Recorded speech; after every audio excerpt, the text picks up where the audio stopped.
আইন সংস্কারটা একটা চলমান প্রক্রিয়া। সমাজের চাহিদা অনুসারে, সময়ের চাহিদা অনুসারে সকল আইনকে আপ টু ডেট করতে হয় এবং যুগোপযোগী করতে হয়। সেগুলো চলমান প্রক্রিয়া, সেগুলো তো আছেই। বিভিন্ন আইনে অবশ্যই আমাদের কিছু কিছু সংশোধন আনতে হবে, সেটা আমরা দেখব।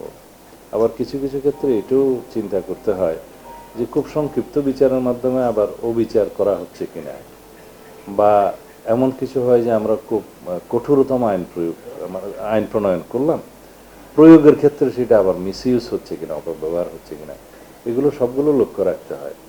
এখন কোনো ঘটনা ঘটলো, সেই জন্য একটা চটজলদি করে আইন প্রণয়ন করে ফেলা এবং কোনো আদালত সৃষ্টি করে ফেলা, এগুলো ইমোশনালি করা যায় না।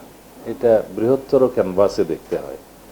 যেমন মাগুরাতে না কোথায় একটা ঘটনা সংঘটিত হয়েছিল বিগত ইন্টারিম গভর্নমেন্টের সময়, এটা নিয়ে তুলপাড় হলো এবং এখানে বোধহয় কিছু আইনি সংশোধন নিয়ে সে সংক্ষিপ্ত সময়ের ভিতরে বিচার কার্য সম্পন্ন হয়েছে। এটা সময়ের দাবি ছিল, কিন্তু সেটার দীর্ঘমেয়াদে কি হবে না হবে সেই আইনগুলো চিন্তা করতে হয়।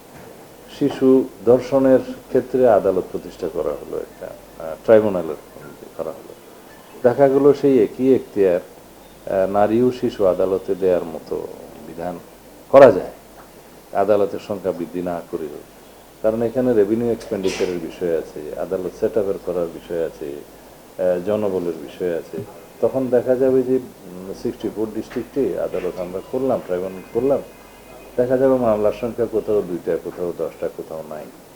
এগুলো সব বিবেচনায় নিয়ে যেভাবে মানে জননিরাপত্তা নিশ্চিত করা এবং বিচার নিশ্চিত করা সম্ভব, সেভাবে এগুলো আবার করা যায়।